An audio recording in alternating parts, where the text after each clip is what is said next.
Hello, RGL3000 students. Dr. Conway here.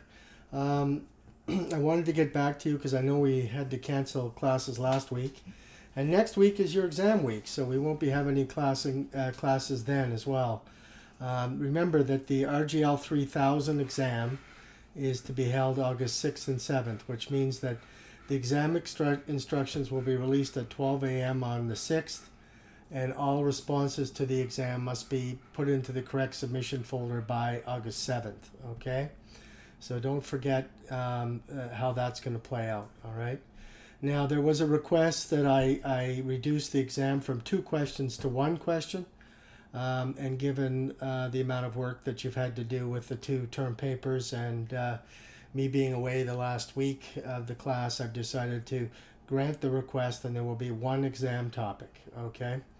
Now, the exam topic will be fairly comprehensive, however. So you need to make sure that you cover off all of the weeks in the course, including the last week on mitigating unwanted impacts of regulation. Make sure you go through those slides as well, okay?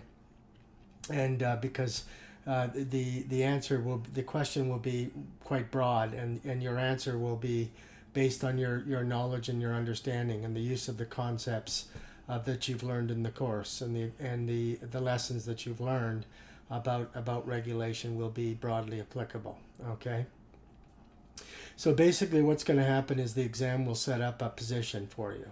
It's going to be the position of the Canadian Chamber of Commerce, okay, where they say death by 130,000 cuts, improving Canada's regulatory competitiveness, released in May 2018.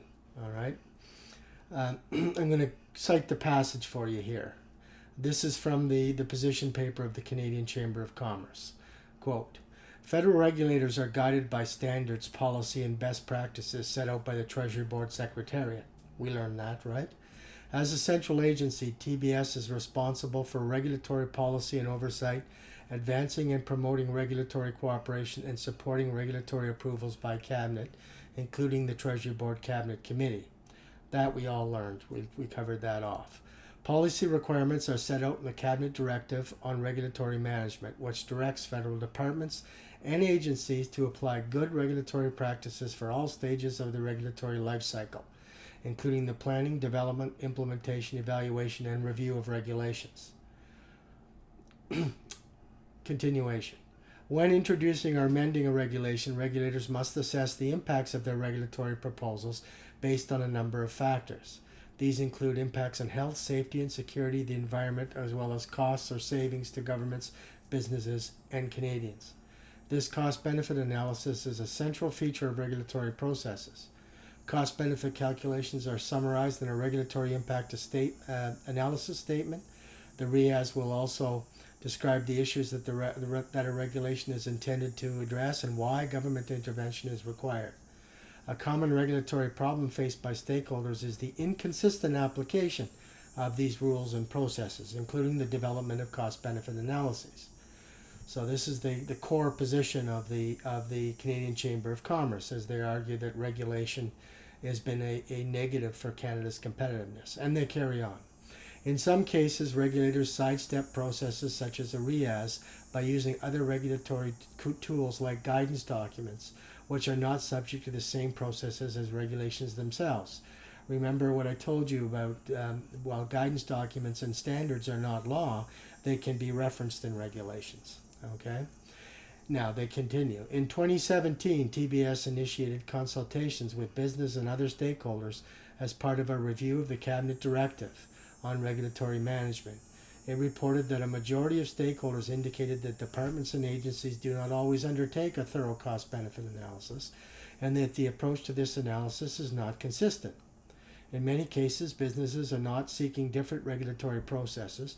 They are just asking that existing regulatory guidelines be properly followed. When stakeholders recognize that proper regulatory processes are not being followed, they should have access to formal avenues of appeal with central agencies. So this is the position of the Canadian Chamber of Commerce. And when the federal government launched its regulatory review process last year, okay? Now, you've learned all of the issues that they cover off here, you've learned in this course in RGL3000. And you've also learned by doing your RIAS term papers that doing a cost benefit analysis on some issues is not always as clear cut or as simple as it might seem. There can be very complex calculations that need to be made. There can be a great difficulty of monetizing all of the benefits that a regulation can provide, particularly when those benefits are social benefits or benefits of a more emotive manner. For example, one's appreciation for the environment and wildlife and those kinds of issues. And when we do not monetize these things, you learned the lesson that we taught that sometimes that can create the lack of monetization of those values or benefits can place a downward pressure on the creation of public goods, which in this case are regulations to protect the public and the environment. So the exam topic is this. This series of paragraphs highlights an ongoing tension in the regulatory system of any government. On the one hand, regulatory systems seek to assuage industry concerns by creating guidance documents that imply careful consideration of the costs and benefits of regulations and scrutiny of the overall regulatory burden. On the other hand, there is pressure for regulators to maintain some flexibility to advance societal protections from harms, even when cost-benefit information is not perfect and regulations continue to increase. Based on the knowledge and concepts learned in RGL 3000, discuss this tension in the regulatory system.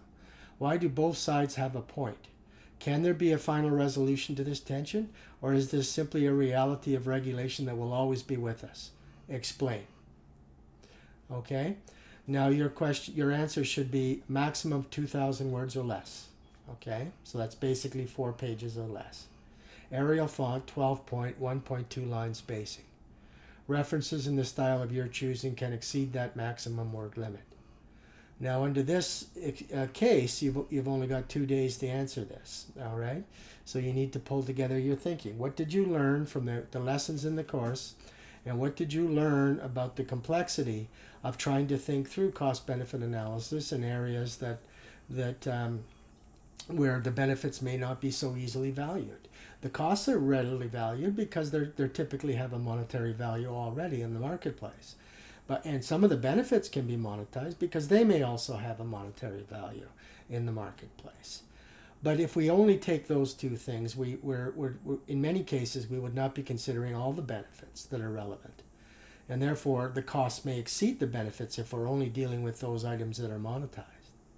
But if we're dealing with all of the benefits, then the balance may go into a favor of a positive NPV, and therefore the regulation has some justification and cost benefit.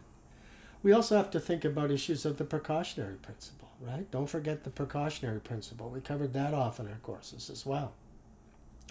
So we don't want cost benefit analysis to become a slave driver, that nothing can move unless the cost benefit analysis is perfect. But on the other hand, we also have the industry concern about scarcity and opportunity cost, and their need to compete with industries that may not be regulated in Canada because we have an open trade economy. We talked about that as well. So I want you to answer this general question with all the concepts and lessons that you've learned and the experiences you had in your RIAS, and bring it together in what your view is. This is an opinion piece based on knowledge of the concepts, knowledge of your experiences and your lessons, but nevertheless, there's not necessarily a correct coming down point for this, or a wrong coming down point for this, unless it's an argument that doesn't make sense within the context of what we've learned. Okay, so on that point, this is their exam topic. This will be released on at 12 a.m. Okay, on the 6th, and the exam will close at 11:30 p.m. on the 7th. All right, again, I'll read it one more time. This series of paragraphs highlights an ongoing tension in the regulatory system of any government. On the one hand, regulatory systems seek to assuage industry concerns about creating guidance documents that imply careful consideration of the costs and benefits of regulations and scrutiny of the overall regulatory burden. On the other hand, there is pressures for regulators to maintain some flexibility to advance societal protections from harms, even when the cost-benefit information is not perfect and regulations continue to increase. So you can see there's two parts. You'll have to talk about what we've done to try to assuage the concerns of industry in terms of the costs and benefits of regulation. But the limits of that relative to protections from harms and making sure there's not downward pressure on public goods. Explain those things to me in the concepts and through the lessons that you've learned in the course. Okay? That's the question. So I'll be looking forward to reading your answers, and we'll talk to you very soon. I won't see you again in class, but do stay in touch, and if you have questions, email me. Okay? Take care for now. Bye-bye.